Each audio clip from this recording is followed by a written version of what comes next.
যৌতুকের জন্য আজকে আমি স্বামীর সংসার করতে পারিনি, আমার যৌতুক দিতে পারিনি, আমার সেরকম সমর্থ নাই বলে আমি স্বামীকে যৌতুক দিতে পারিনি, এর জন্য আমার সংসার ভেঙে গেছে। আর যে আমাকে মানে আপনাদের সংসারটা ভাঙছে যৌতুকের কারণে, মানে কত বছর সংসার করার পরে ভাঙলো?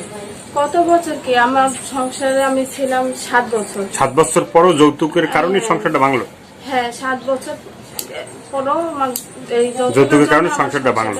এখন কেউ যদি বিয়ে করতে চায় যৌতুক ছাড়া বিয়ে করলে বসবেন? পারবো না, এই যৌতুক দিতে পারবো না। কেউ যদি আমাকে এমনিতে বিয়ে করে আমি বিয়ে বসবে, কিন্তু পারলে সে আরো আমাকে উল্টো সাহায্য করবে। আমি খুব দুঃখে আছি, খুব খারাপ অবস্থায় আছি। তো দর্শক, আপনারা ভিডিওটি দেখতে থাকুন। কেউ যদি যৌতুক ছাড়া বিয়ে করতে চান তাহলে আপুটির সাথে যোগাযোগ করবেন।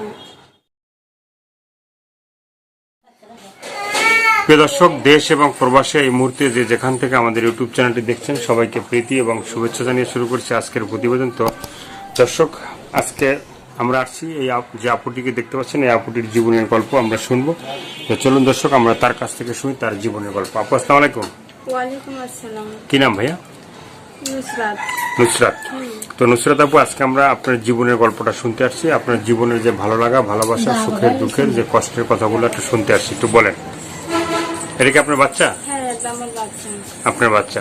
তো আপনার জীবনের গল্পটা একটু শুনতে আসছি, একটু বলেন। হ্যাঁ, আমার জীবনে অনেক গল্প, হাজার বলো ফুরাবে না। অনেক কষ্ট প্রতিবেদন এসেছে। বিয়ে হয়েছিল 13 বছরের কালে, বিয়ে হয়েছিল, একটা বাচ্চা হয়েছে। যৌতুক দিতে পারেনি, যৌতুক দেওয়ার কথা ছিল, বাবা মা দিতে পারে নাই। অত তাড়াতাড়ি বাবা মারা যায়। তো এখন বিধবা মা আছে, একটা ভাই আছে, ভাইটা ভারত চলে গেছে, আর আসেনি। এখন মা আর আমি থাকি। এখন স্বামীটা রাখতে চেয়েছে, শাশুড়ি শ্বশুরে রাখতে চাইনি, যে এখনো যৌতুক দেওয়া হয়নি, একটা বাচ্চা হয়ে গেছে, এখনো কেন যৌতুক আসে না। তো এই যৌতুক দেয়নি ভুলে স্বামীরে বললো যে এই গৌটারে রাখলে তোমার তেজপুত্রে করে দেবো, এই বাড়িতে রাখবো না। মানে আপনার স্বামীর বাবা মা বলছে যে বউ রাখলে আপনি মানে তেজ্য করে দেবে? তেজ্য করে দিবে, তাকে কোনো কিছু দিব না। স্বামীটাও লবে করে বলে বউর জন্য আমি কোনো কিছু বাবা মার সম্পত্তি পাইনি না, তো এই বউ আমার দরকার নেই। এই বাচ্চা শুদ্ধ আমাকে খেলিয়ে দিয়েছে। আমি আজকে 5 বছর ধরে বাবা মার বাড়ি পড়ে আছি, কখনো খোঁজ খবর নেয় না। এই 10 বছর আমার তালাক হয়েছে। এখন অনেক দুঃখে পড়ে আমি এই প্রতিবেদনে এসেছি।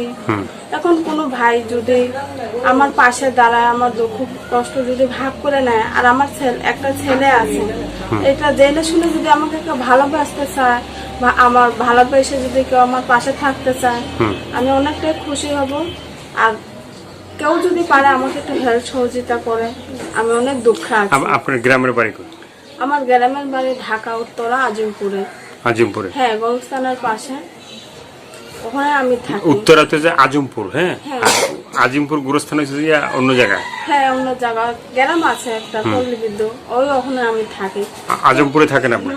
কিন্তু এখানে এসেছি, একটা খালাম্মা আছে আমার, এই খালাম্মার বাড়ি বেড়াইতে আসি। এই খালাম্মা বললো যে তুমি একটা প্রতিবেদন করো, তোমার মনে এত কষ্ট, আর তোমার বাড়ি এত অভাব, টানাটানি, তোমার মাটাও অসুস্থ, তুমি একটা প্রতিবেদন করো, তোমার খুব ভালো হবে। আমি করতে চাইনি, আর কখনো আমি করিনি। আমাকে দেখে না, তারা বুঝতে পারবে। বাচ্চাটার কি কোনো খোঁজ খবর নেয় আপনার? আমার বাচ্চার কোনো খোঁজ খবর নেয় না, কিন্তু আমার বাচ্চাকে নিয়ে যাইবে, তারা নিয়ে যাবে। আর কিছু বলতেছেন বা বলার আছে? আর কিছু বলতে চাই না আমি। আমার তো দর্শক, আজকে এ পর্যন্ত। সবাই ভালো থাকবেন, সুস্থ থাকবেন। এই আপুটি যে কথাগুলো বললো, আবারও বলি যে আপুটি যে কথাগুলো বললো আপনাদের সাথে সেভাবে যদি বলে, অবশ্যই তার পাশে থাকবেন এবং সাহায্য সহিত প্রেম ভালোবাসা যে যেটা করবেন সেটা আপনাদের একান্তই ব্যক্তিগত ব্যাপার। ভালো থাকেন, সুস্থ থাকেন, ভালো কাজ করেন, দেশটাকে বেশি বেশি করে ভালোবাসেন। আর যারা আমাদের চ্যানেলে নতুন, তারা চ্যানেলটি সাবস্ক্রাইব করে সঙ্গে থাকবেন, 5 ওয়াক্ত নামাজ পড়বেন। সবাইকে আল্লাহ হাফেজ।